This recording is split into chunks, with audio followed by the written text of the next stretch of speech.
Los invito a orar. Vamos a comenzar con una oración silenciosa, ¿ok? Ok.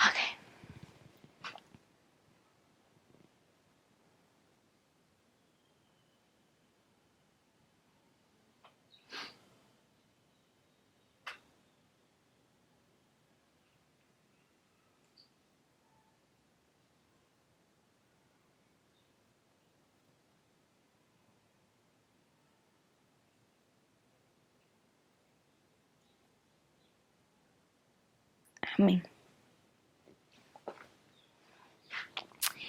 Muy buenas tardes, queridos hermanos. Ahora vamos a continuar o vamos a comenzar con nuestro estudio que tenemos queremos realizar, sobre Lucas, capítulo 10, verso 25.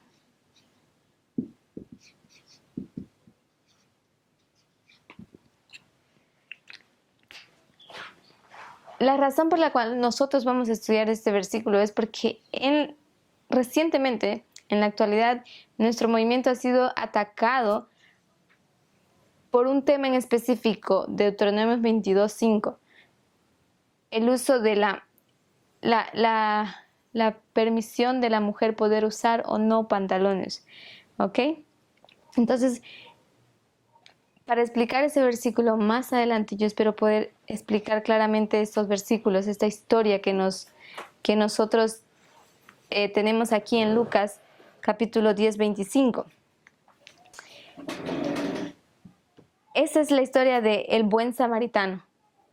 En la historia del buen samaritano, es una historia que hemos estudiado muchas veces en diferentes campamentos, seminarios, escuelas, grupos pequeños, en nuestras iglesias, en nuestros hogares, pero nunca lo hemos estudiado tal vez desde este enfoque.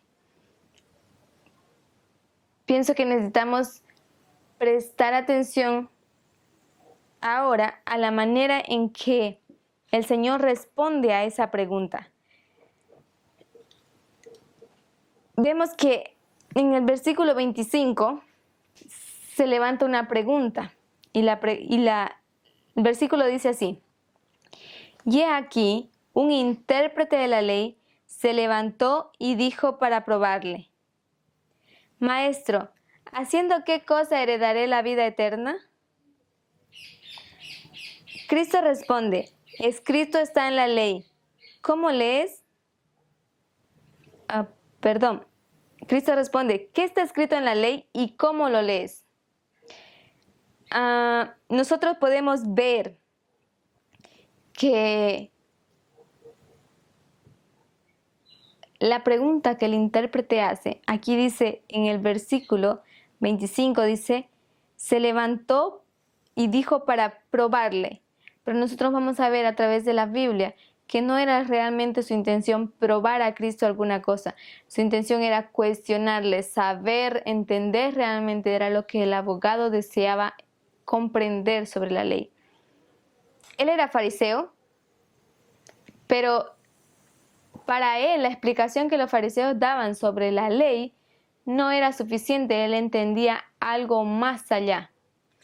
Sin embargo, él hace una pregunta crucial para todos nosotros. Y la pregunta es: ¿haciendo qué cosa heredaré la vida eterna? Si nosotros analizamos su pregunta, es una pregunta de vida o muerte para nosotros en nuestra vida, en un sentido espiritual, en nuestra vida personal. Es una pregunta que trasciende a través de las generaciones para cada uno de nosotros. Y la respuesta que Cristo da es demandada de la misma persona a la que hace la pregunta a Cristo. La razón por la cual este versículo me parece que es muy importante es porque no es la primera vez que Cristo ha sido confrontado con un tema como este. Ha sido confrontado muchas veces con temas ligeramente diferentes, pero en sí la misma esencia. Entonces, nosotros vemos que Cristo demanda del abogado o del intérprete de la ley la misma respuesta. ¿Tú eres un abogado? ¿Tú eres un intérprete y conocedor de la ley? Esa es tu profesión. Tú debes saber qué significa la ley. Entonces Cristo dice: ¿qué está escrito en la ley? ¿y cómo la lees? Veamos la respuesta que da el intérprete de la ley. Y él dice, aquel respondiendo dijo, amarás al Señor tu Dios con todo tu corazón y con toda tu alma y con todas tus fuerzas y con toda tu mente, y a tu prójimo como a ti mismo. Y le dijo, bien has respondido, haz esto y vivirás. Es la respuesta que Cristo le dijo. Mas quiero llamar la atención a que nosotros tratemos de entender, tratemos de pensar exactamente a qué se refiere Cristo cuando dice qué está escrito en la ley. ¿Podemos decir que la ley son los 10 mandamientos? ¿Podemos decir que la ley son los 5 libros de Moisés? ¿O todos los escritos? ¿Todo el Antiguo Testamento? ¿O simplemente toda la Biblia? ¿O qué con espíritu y profecía para nuestra generación? ¿A qué realmente Cristo se refiere? Tal vez podemos nosotros decir, para nosotros, en nuestra generación, Él está haciendo una referencia a toda la Biblia y espíritu y profecía. Sin embargo, necesitamos entender la historia en su contexto original. Primero, en su tiempo, Cristo se estaba refiriendo a qué. Y si nosotros vamos a Palabras de Vida del Gran Maestro, página 310, párrafo 3, nosotros vamos a ver lo que Elena White nos dice.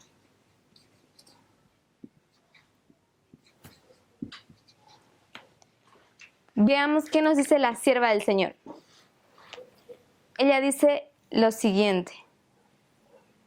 La parábola del buen samaritano fue suscitada por una pregunta que le hizo a Cristo un doctor de la ley. Mientras el Salvador estaba enseñando, un doctor de la ley se levantó tentándole y diciéndole, Maestro, ¿haciendo qué cosa poseeré la vida eterna? Los fariseos habían sugerido esta pregunta al doctor de la ley, con la esperanza de que pudieran entrampar a Cristo en sus palabras y escucharan ávidamente para ver qué respondería. Pero el Salvador no entró en controversias. Le exigió la contestación al mismo que había preguntado qué está escrito en la ley y le interrogó, ¿cómo lees? Los judíos todavía acusaban a Cristo de considerar livianamente la ley dada desde el Sinaí.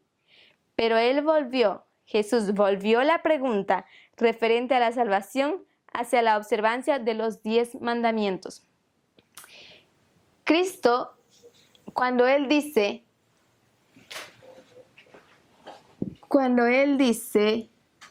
¿qué está escrito en la ley?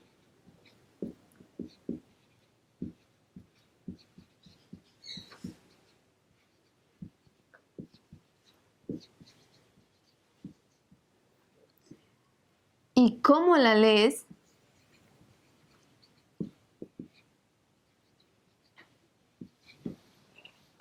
Cuando Él habla de la ley, según Espíritu y Profecía, Él se está refiriendo estrictamente a los 10 mandamientos.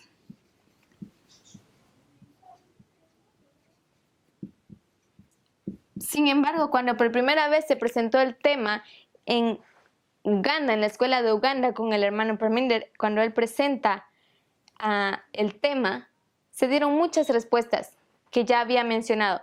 Los 5 libros de Moisés, el Antiguo Testamento, toda la Biblia o los 10 mandamientos. Pero Elena White, la sierva del Señor, nos aclara.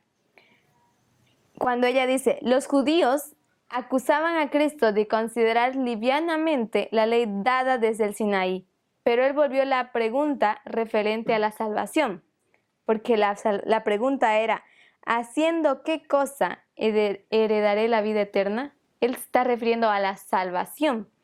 Entonces, cuando Cristo le hace la pregunta, ¿qué está escrito en la ley y cómo lees? Él está volviendo el enfoque de la pregunta hacia un tema de salvación. Él entiende la intención del abogado. El abogado no está hablando de la ley como tal, como los 10 mandamientos, está haciendo una pregunta referente a su salvación, a la vida eterna.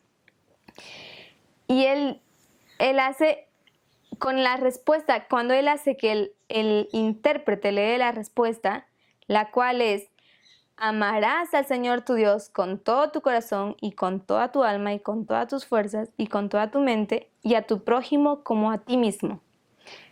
Él no está mencionando ningún verso específico de Éxodo 20. Él no está haciendo mención, no se está refiriendo al Éxodo 20. Definitivamente no. Pero Elena White, la sierva del Señor, habla claramente que cuando Cristo dice que está escrito en la ley, Él se está refiriendo a los 10 mandamientos. Entonces, es importante saber, entender cómo tú lees. Todos leemos el mismo versículo y sin embargo tenemos diferentes respuestas. Aquí el abogado da una respuesta que no tiene nada que ver con el Éxodo 20 que fue dada en el monte Sinai. Sin embargo, Cristo dice es una respuesta correcta desde el punto de vista como él lo lee. ¿Ok? Pero yo quiero mostrar a ustedes qué es lo que él está mencionando. Y los invito a ver en Mateos 21, Mateos 22. Antes de ir a Mateos 22, tal vez deberíamos ver el capítulo anterior, Mateos 21. Vemos que Mateo 21 comienza con la entrada triunfal a Jerusalén. Así empieza el capítulo. Luego viene la purificación del templo, cuando Cristo limpia el templo por primera vez. Eso es después. Mateos 22 es después de Lucas 21. ¿Ok? Pero de Lucas 10, perdón. Es un evento después de Lucas 10. Pero si vamos a Mateos 22, el verso 34 y 35 están hablando, no sé si ustedes tienen títulos en sus Biblias, pero él está hablando del gran mandamiento. Y el mandamiento dice así: entonces los fariseos, oyendo que había hecho callar a los saduceos, se juntaron a una. Y uno de ellos, intérprete de la ley, preguntó por tentarle diciendo. Ahí, en ese versículo, en el versículo 35, en inglés, la inspiración, la Biblia misma aclara que la intención del abogado no era tentarlo, era cuestionarlo, preguntarle. ¿Ok? Pero solamente está en inglés. ¿Ok? Y él dice, entonces, estando los fariseos oyendo a una voz, había de callar a los saduceos Entonces los fariseos, oyendo que había hecho callar a los saduceos, se juntaron a una. Entonces, ¿qué vemos aquí? Lo que vemos es aquí que en ese tiempo, en el tiempo de Jesús, hay dos grupos dentro de la iglesia, dentro del pueblo de Dios. ¿Y cuáles son esos dos grupos? Fariseos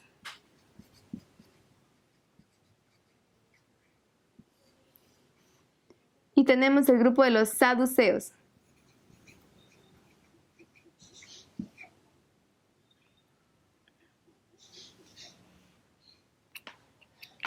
Los saduceos. ¿Por qué ese asunto es tan importante?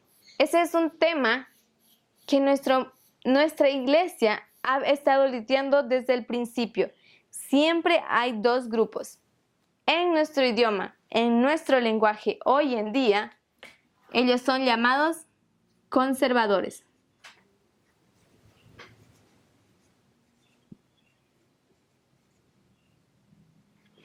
Y ellos son llamados liberales. ¿Ok? Son llamados conservadores y liberales. Eso es en nuestro idioma, en nuestro lenguaje actual. Pero yo quiero tal vez llamar la atención a por qué esos grupos ahora es tan relevante para nosotros. ¿Por qué creemos que es tan importante prestar demasiada atención a esos grupos? ¿Cuál es la diferencia? Yo quiero que estudiemos un poquito sobre sus diferencias. En esos dos grupos, nosotros podemos ver cuáles son sus cualidades. ¿Será que ellos estudian las escrituras? ¿Estudian los escritos, las inspiraciones, los rollos proféticos? Tal vez no rollos. ¿Se estudian ellos las escrituras? ¿Ellos leen la Biblia? Sí, ellos leen la Biblia. ¿Los saduceos leen la Biblia? Sí, ellos leen la Biblia. También la leen. ¿Qué más tienen ellos en común o qué más tienen ellos en diferencia? Tal vez me gustaría enfocar en cómo ellos la leen o cómo ellos la viven. Podemos decir, los fariseos practican lo que ellos leen, pero desde una perspectiva literal. Literalmente. ¿Qué pasa con los saduceos? Ellos no la practican literalmente. Ellos lo que hacen es meditan en ella, meditan, piensan, y una cosa más, ellos se cuestionan o se preguntan sobre ella. Cuestionar está bien. Se cuestionan sobre la ley. ¿Por qué ahora ese tema que siempre estuvo presente en nuestra iglesia, tal vez no hemos percibido demasiado esas características dentro de nuestra iglesia adventista, pero ¿por qué ahora es tan relevante para nosotros? Porque también en nuestro movimiento se da estos dos grupos, existen estos grupos y los llamamos conservadores y liberales. Ese es el lenguaje que ahora están. Pero este tema no ha llegado a ser un fenómeno reciente, ha estado desde siempre, como le hemos dicho. Y yo quiero poner un ejemplo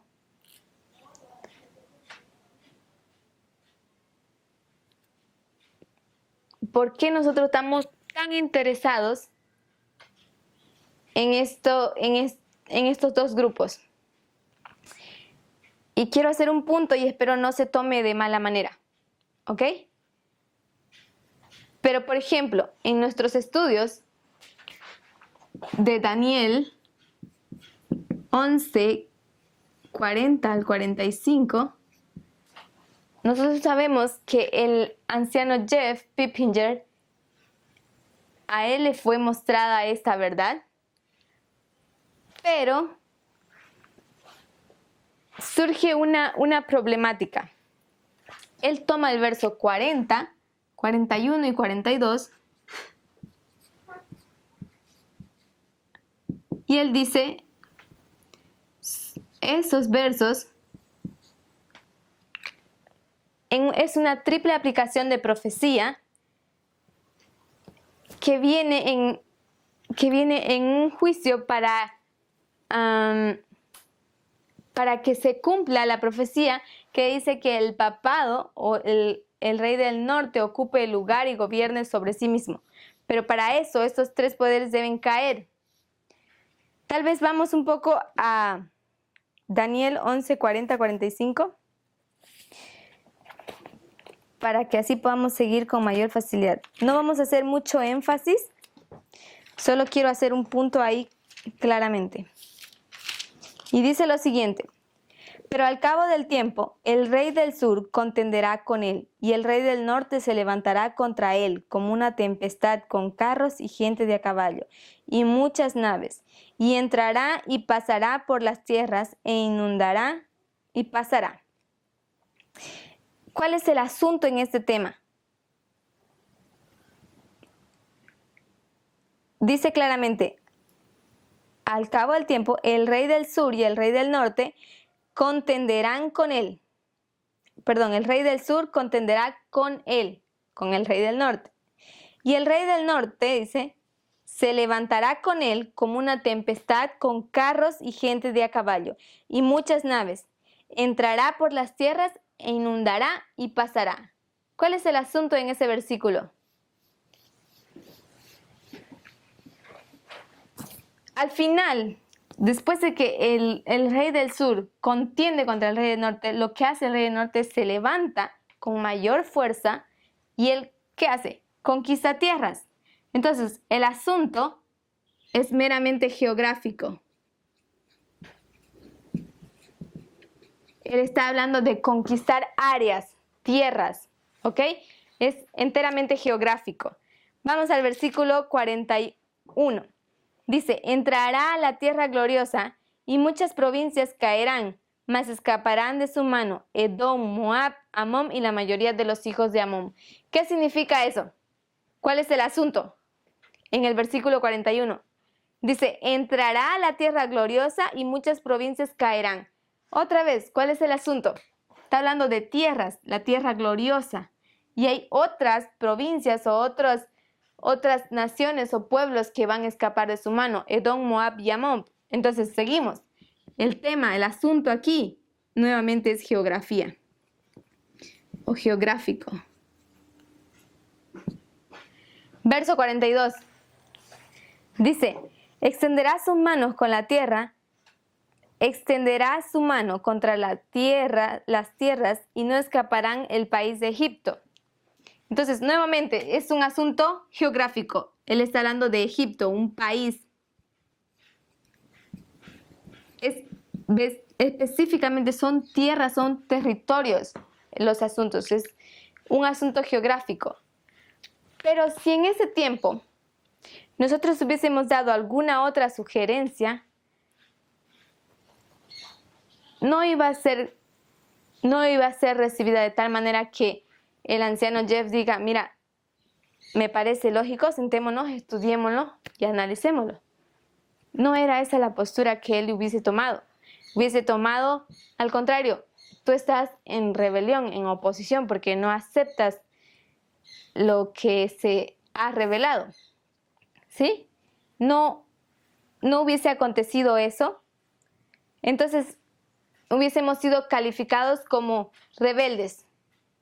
Y en estos dos grupos, los que eran calificados como rebeldes, tal vez podríamos decir los liberales, porque van en contra de las tradiciones y las costumbres a las cuales se aferraban los fariseos. ¿Ok?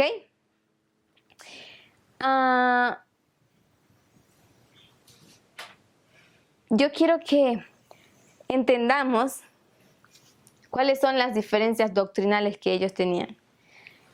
Por ejemplo, los fariseos. Los fariseos eran el grupo más conservador, aferrado a las tradiciones y costumbres de los judíos. Eran guardadores de la ley de Moisés, específicamente o fuertemente en esa área. Ellos, por ejemplo, decían, debemos guardar el sábado.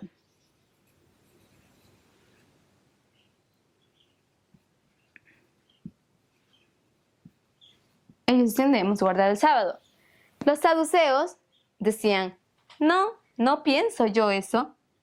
Debemos guardar el principio del sábado.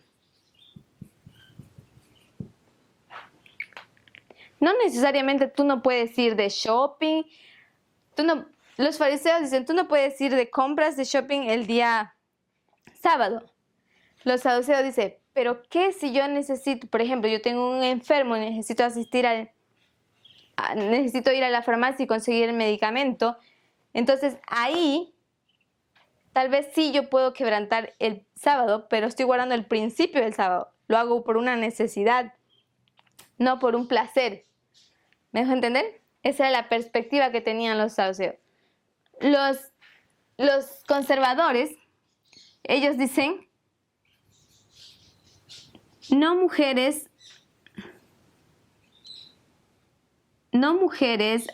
ancianas. Él dice, las mujeres no pueden ser ancianas. Ellos pueden probar esto, ellos dicen que no puede ser, la Biblia dice que no pueden probar, que lo pueden probar. No existe un testimonio en la Biblia de que haya mujeres ancianas, pastores, líderes o sacerdotes en la historia. Ellos dicen, mira, lee las escrituras, no dicen. Ellos dicen, qué absurdo, ¿por qué no? ¿Por qué no pueden haber mujeres ancianas en el sacerdocio? Ellos dicen, simplemente, ¿por qué no?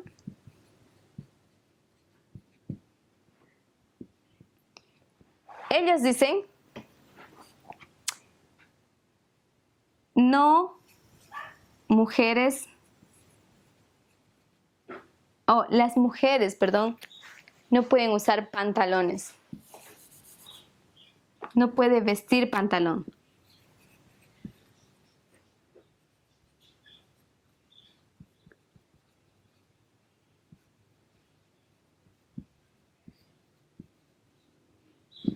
Los saduceos dicen, ¿por qué no?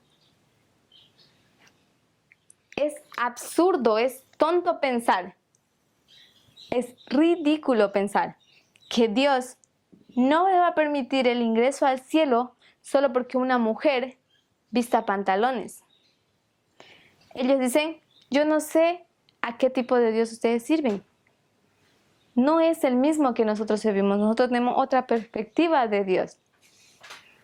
Habían ese tipo de diferencias entre ellos en su manera de cómo ellos veían las cosas, cómo ellos estudiaban las escrituras, cómo ellos la interpretaban. Es diferente la manera en que ellos leían las cosas, ¿ok?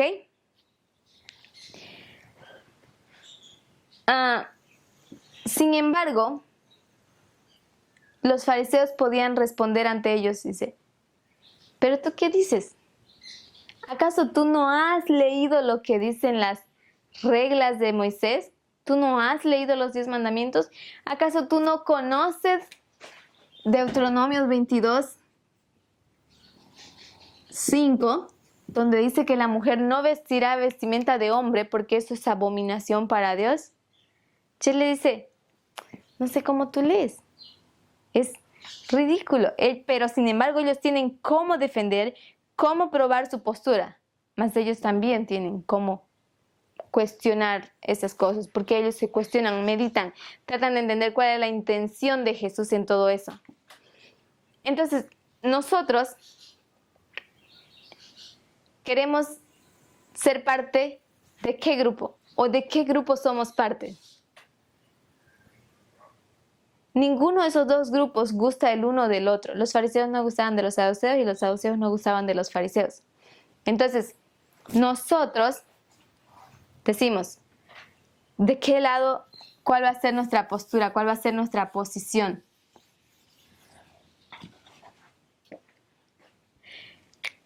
Y nosotros podemos decir, este es el movimiento.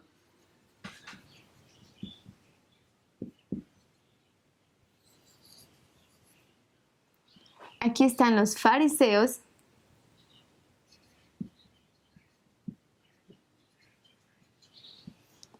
O conservadores.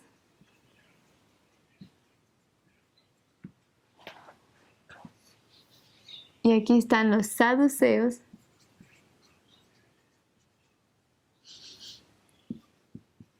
O liberales.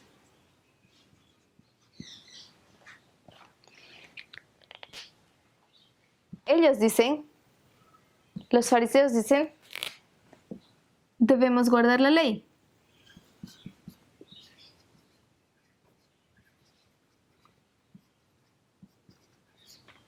Nosotros decimos en el movimiento, ¿debemos guardar la ley? ¿Debemos guardar los mandamientos? Dice, claro que sí. Por supuesto que sí, nosotros debemos guardar los mandamientos también.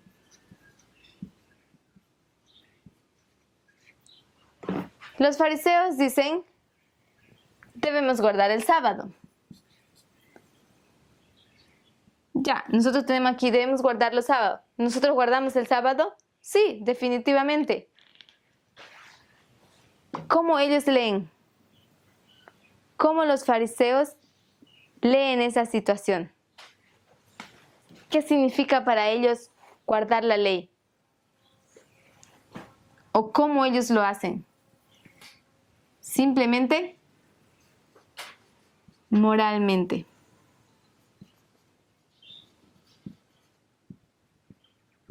Ellos guardan la ley a un nivel moral. Aquí surge la diferencia con nosotros.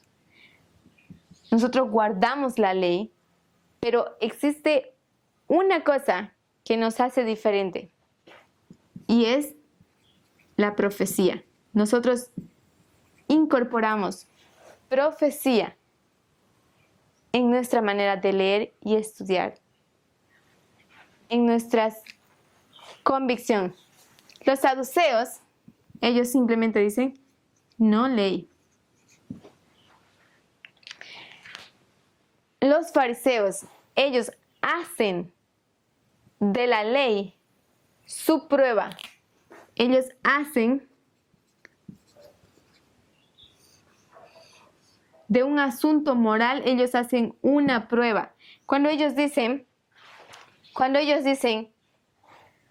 la mujer no puede usar pantalones porque por eso no entrará en el cielo, ellos están haciendo de este asunto, que es un asunto moral, ellos hacen una prueba.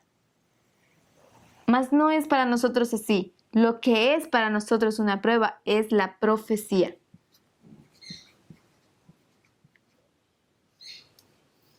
Esto se torna nuestra prueba. Es un asunto profético para nosotros. Ellos dicen, no mujeres ancianas, porque en la Biblia no hay testimonio, no hay instrucción de que se pueda hacer, y ellos tienen razón, pueden defenderlo, pero es meramente un asunto moral. No entienden un asunto profético sobre ese asunto. Entonces nosotros en esa parte marcamos una diferencia. ¿Ok? Nosotros, quiero volver a Lucas 10, si me acompañan por favor. En Lucas 10,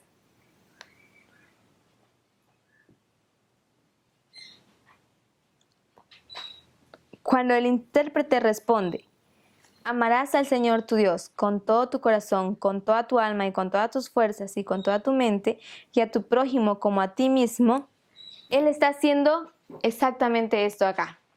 Él está tomando el principio de los 10 mandamientos, de la ley, el principio de la ley.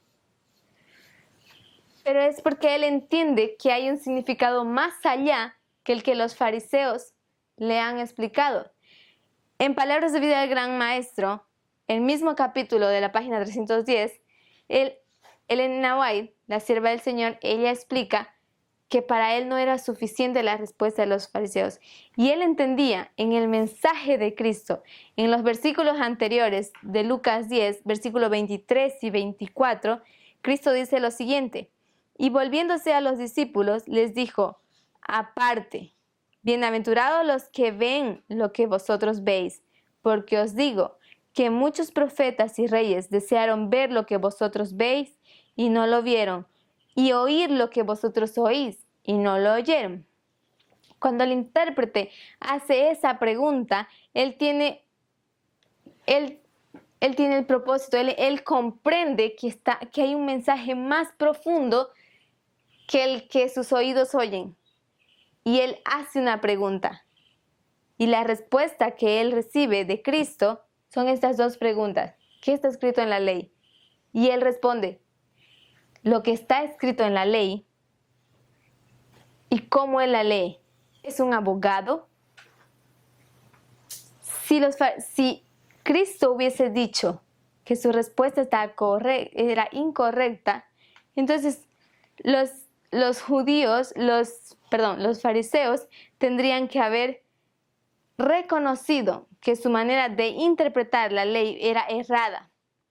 Entonces, nosotros podemos ver la diferencia. Ellos hacen de la ley una prueba moral. Para nosotros la ley es una prueba enteramente profética. ¿Ok?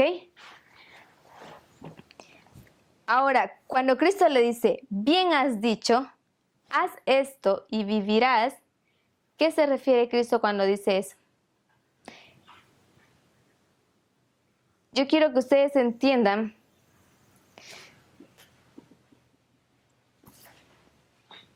que nosotros no podemos hacer de la ley de Dios un asunto que es un asunto moral, tomarla de un asunto moral y hacerla una prueba.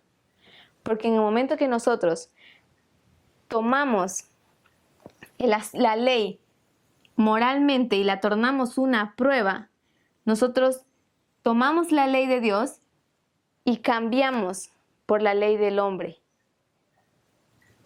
Recientemente el movimiento ha sido acusado, especialmente la hermana Tess, la anciana Tess Lambert. Ella ha sido acusada de ser una falsa profeta, de enseñar mentiras, porque ella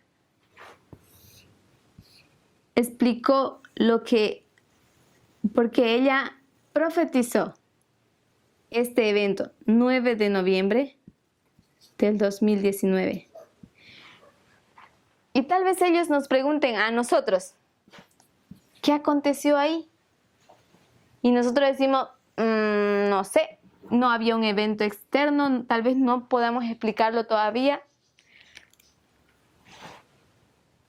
No hubo algo extraordinario que pasase, que resaltase y digamos, esto aconteció. Pero proféticamente, nosotros no interpretamos la ley o los eventos, las profecías de una manera literal, tampoco moral.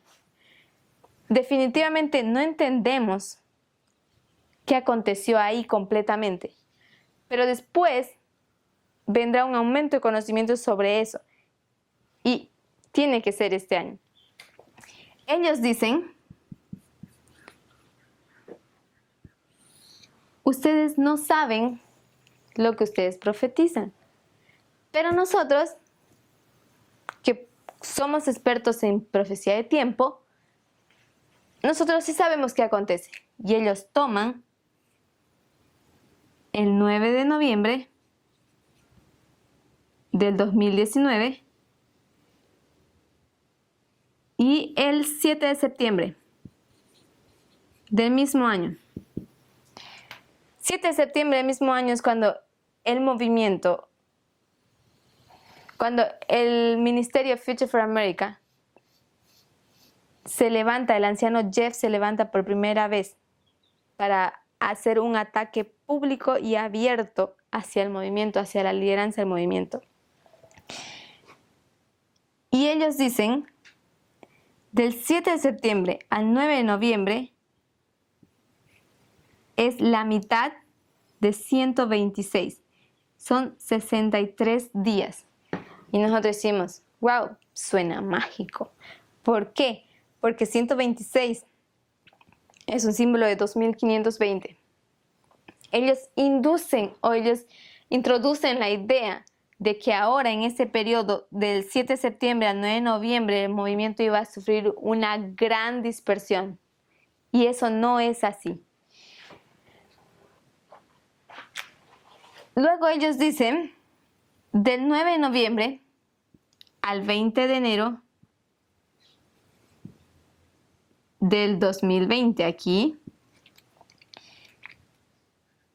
hay 72 días, que es la mitad de 144, que ellos básicamente ponen como un símbolo de 144,000, ¿sí? Entonces, ellos aplican esta metodología, esta numerología, para explicar ese evento. Pero, ¿qué aconteció el 7 de septiembre? La verdad que nada. Estamos en la misma situación que aquí. No aconteció nada especial, excepto que el anciano Jeff se paró y predicó en contra de la lideranza del movimiento. Eso no es algo extraño, ya lo había hecho antes de otra manera sutil, mas esta fecha fue abiertamente. Esta fecha que ellos colocan, el 20 de enero, ¿qué aconteció? Tampoco aconteció nada. Pero sin embargo ellos dicen lo siguiente: esa fecha es cuando el presidente de los Estados Unidos, que es elegido por voto y por votación, él comienza a ejercer su cargo, él asume la presidencia el 20 de enero. El presidente asume su cargo, vamos a poner. O ellos también llaman, por decirlo de otra manera, es cuando un dictador se levanta. ¿Ok?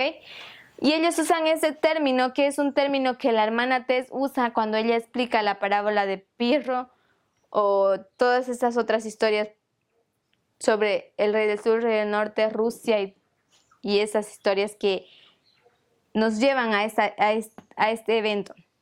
Pero entonces ellos dicen ser expertos en cuestiones de tiempo. Ellos dicen, ustedes no saben qué pasó aquí, mas nosotros sí sabemos qué pasó aquí. Ellos dicen, esto, bueno, nosotros también lo decimos, esto es rafia. Y este es un evento, ellos llaman esto que es un evento interno. Y esto llaman a este evento, ellos también llaman rafia, como un evento externo. Yo quiero que ustedes entiendan cuál es la implicancia de lo que está pasando en ese momento.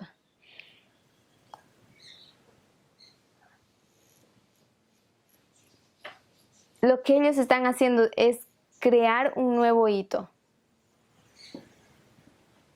Nosotros sabemos que los hitos de nuestra línea, las líneas de reforma, son 5 hitos. Tiempo del fin, podemos llamarlo 9 de noviembre o el bautismo. Y ley dominical, cierre de tiempo de gracia y segunda venida. Nosotros sabemos que estos hitos han sido tomados del conflicto de los siglos y han sido tomados y también vienen por primera vez de primeros escritos. No son hitos que nosotros nos hemos inventado, son hitos que ya estaban ahí dados por la inspiración. Entonces, al nosotros crear un nuevo hito, ¿qué hacemos? Tomamos la ley como tal y la aplicamos moralmente o literalmente, tornando nuestra palabra por encima o nuestro pensamiento por encima de la ley. Eso es quebrantar la regla 5 de Guillermo Miller. Entonces, ¿nosotros qué estamos haciendo? Estamos creando una secta. Porque nosotros no queremos ser ni de los fariseos ni de los saduceos. Pero sorpresa, nosotros no podemos evitar nuestro destino. Nosotros tenemos que ser parte de uno de esos dos grupos. Nos diferenciamos con los fariseos de creer en la profecía. Pero esto nos hace guardar la ley. ¿Por qué nosotros necesitamos guardar la ley? ¿Por qué es que necesitamos guardar la ley? Muchos dicen para mantenernos en el camino correcto. Y pienso yo que es más allá aún el necesitar guardar la ley. Nosotros necesitamos entender la importancia de la ley, guardar la ley. Cristo guardó la ley, pero necesitamos entender cómo hacerlo. Y eso depende cómo nosotros leemos. ¿Cómo lees? Cómo nosotros leemos las Escrituras, cómo nos aproximamos a ella.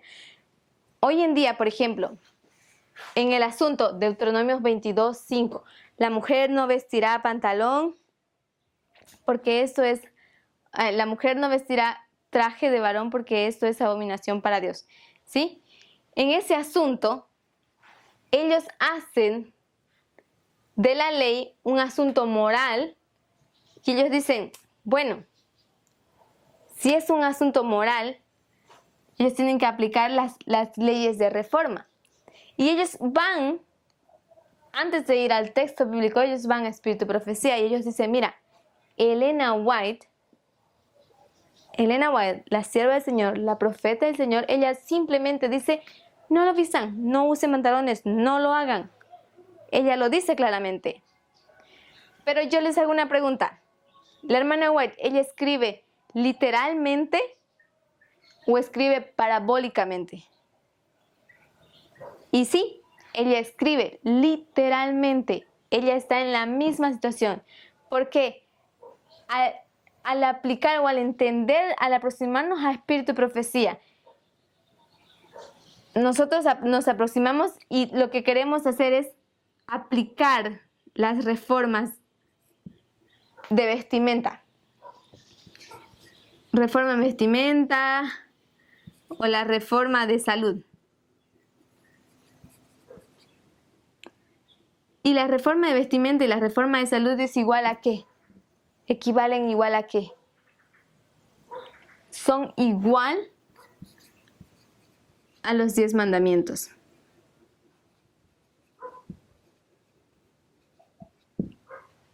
Entonces, el asunto es cómo tú lees, cómo tú te aproximas a Espíritu y Profecía e interpretas lo que ella está diciendo. Ella escribe literalmente. Nosotros vivimos en una época donde nosotros no podemos tomar las Escrituras o la ley en un sentido estrictamente literal. Necesitamos entenderlo a un nivel profético. Cada palabra que Cristo dijo aquí se estaba refiriendo en un sentido profético. Sus palabras de Cristo trascienden más allá de esa generación a la cual Él estaba hablando. Y es claro, porque en el versículo 24 dice, 23 y 24 dice, volviéndose a los discípulos les dijo aparte, bienaventurados los ojos que ven lo que vosotros veis. Es una bienaventuranza, es una promesa, es una profecía. Él dice, porque os digo que muchos profetas y reyes desearon ver lo que vosotros veis y no lo vieron, y desearon oír lo que vosotros oís y no lo oyeron. Cuando Cristo hace esa pregunta, ¿qué está escrito en la ley y cómo tú lo lees? Él está hablando para nosotros, tanto como habló para ese tiempo. Nosotros no podemos hacer de Deuteronomios 22 que es un asunto meramente moral, hacerlo un asunto profético. No podemos tornar Deuteronomios 22 en una prueba para nosotros poder o no poder ir al cielo. Tendrían que hacerse la misma pregunta que los saduceos hicieron. ¿Es ese realmente el Dios al que ustedes sirven? Pienso que deberíamos reflexionar un poco sobre esas cosas. De lo contrario, nosotros vamos a incurrir en el error que comete FFA, que comete Future for America, que comete el anciano Jeff. Su postura de ellos, esta es nuestra postura. Nosotros somos el movimiento y ellos son conservadores. Y ellos toman la ley y la tornan, moralmente la tornan una prueba. Entonces decíamos, eso está errado. Pero sin embargo, la visión del anciano Jeff y su ministerio Future for America es, ellos son el movimiento y nosotros somos los liberales, que no creemos en la ley no leemos como ellos leen y estamos en la misma. Es tan difícil poder entender lo que se está queriendo decir en ese momento. Podemos decir, básicamente lo que quiero decir, no quiero que nosotros nos engañemos en este asunto. Tenemos que aprender a reconocer el asunto en este caso, cuál es el problema. El problema que nuestro ministerio pasa, que nuestro movimiento pasa, es cómo nosotros leemos, cómo nos aproximamos a las Escrituras. Y vimos el error de Daniel 11:40, ya lo borré. Los errores de Daniel 11:40.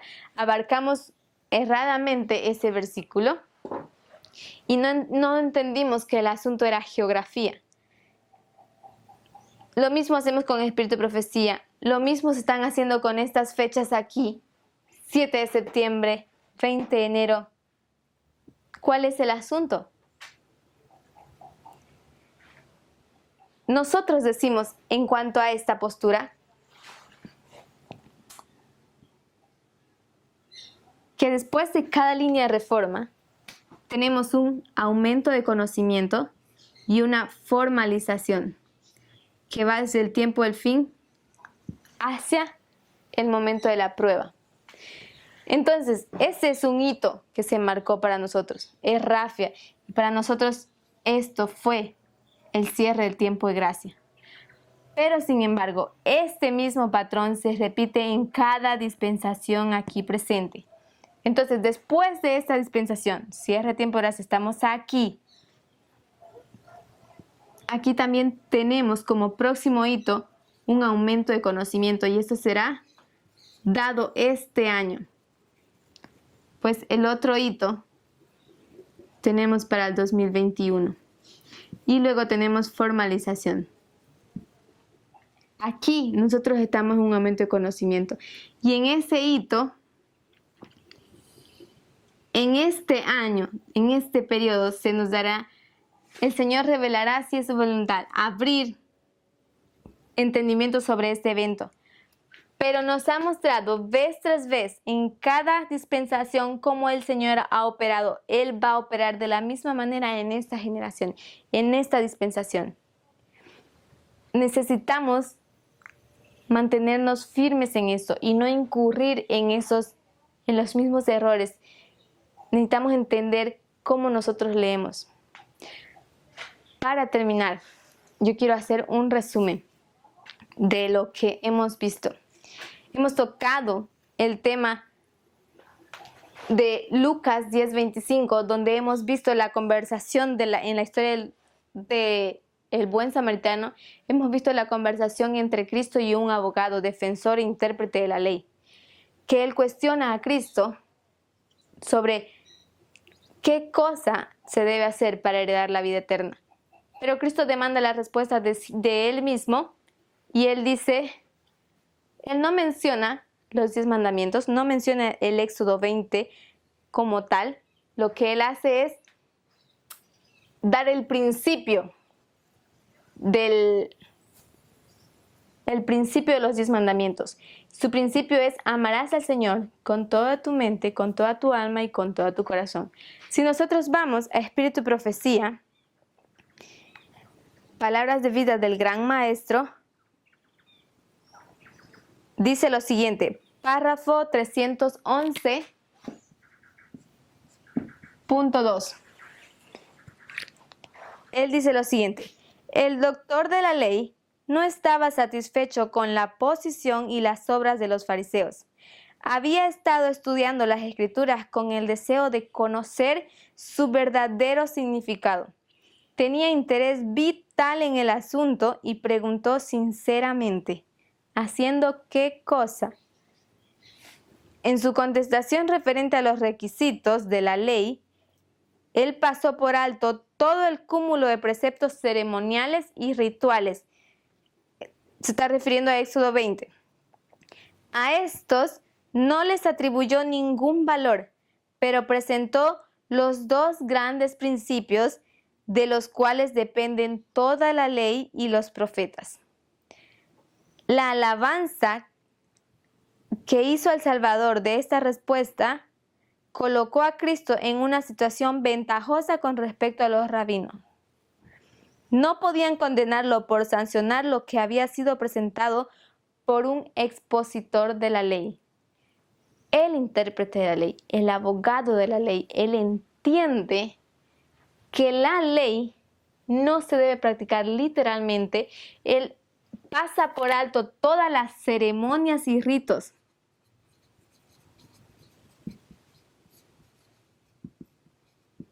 Él pasa por alto todas las ceremonias y ritos. Y Elena White dice, para él no tenían valor. Esta posición, esta postura, este principio que él leyó sobre la ley, lo coloca a Cristo por encima de la postura de los rabinos. Porque ellos tendrían que haber demostrado a un expositor de la ley, a un intérprete de la ley, que su postura ellos estaban errados. Entonces, a través de eso, él hace esa mención y él dice que cuando él menciona ese verso en Mateos 22:34, vamos a anotarlo aquí. Mateos 22, verso 34. Él dice que estaban estos dos grupos, fariseos y saduceos, que se reunieron para combatir contra Jesús, ¿se puede decir? Dice, entonces los fariseos, oyendo que había hecho callar a los saduceos, se juntaron a una contra Jesús. Ellos se juntan contra Jesús. En el transcurso de su juntamiento contra Jesús se ven las diferencias entre ellos, en cómo ellos creen, en cómo ellos leen, en cómo ellos estudian las Escrituras. Así también nuestra postura entre nosotros. ¿Cuál es nuestra postura? ¿Ser fariseo o ser conservadores? Por supuesto, toda nuestra intención es no ser parte de ninguno de estos dos grupos. Este grupo no era querido por el pueblo. Los pobres no lo querían porque eran pura farsa. Ellos solamente aparentaban una fe genuina. Ellos, es más, llevaban una vida pública diferente a su vida privada. En la vida privada ellos hacían cosas que públicamente no hacían. Por ejemplo, en el movimiento hace poco teníamos la convicción de que tomar medicamento, era consumir drogas y enseñábamos no hacerlo, pero en ciertos casos excepcionales sí se hacía. Entonces, evitamos ser parte de esos dos grupos y queremos ser parte de esta que según nuestra perspectiva es la más correcta.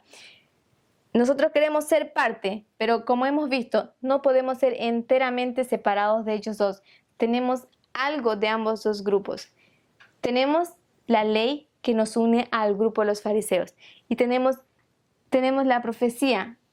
Yo no sé si ellos tienen la profecía, pero tenemos la manera en cómo ellos leen las Escrituras. Ellos se cuestionan, se preguntan cuál era la intención de Cristo detrás de todo lo que Él está diciendo. No era meramente un asunto moral. Entonces, de los saduceos tenemos esa manera de leer tal vez las Escrituras. ¿Me dejo entender? Y tenemos un factor estrella, la profecía, que nos diferencia de ellos dos. Pero nuestra función no es separarnos de ellos, sino traer a ellos, ser mediadores de ellos, como Cristo lo fue. ¿Ok? Espero se haya quedado claro. Los invito a cerrar con una oración. Oremos. Padre bendito que moras en lo alto del cielo, Señor, una vez más estamos aquí agradecidos por ese mensaje que tú has traído para cada uno de nosotros. Te rogamos, Señor, te quedes con nosotros en esta mañana y nos acompañes en el estudio. Así también a mis hermanos que están asistiendo a los videos, donde quiera que estén. Señor, tú conoces sus situaciones, sus dificultades. Señor, envía a tus santos ángeles para protegerlos y para bendecirlos. Por Jesús te agradecemos. Amén.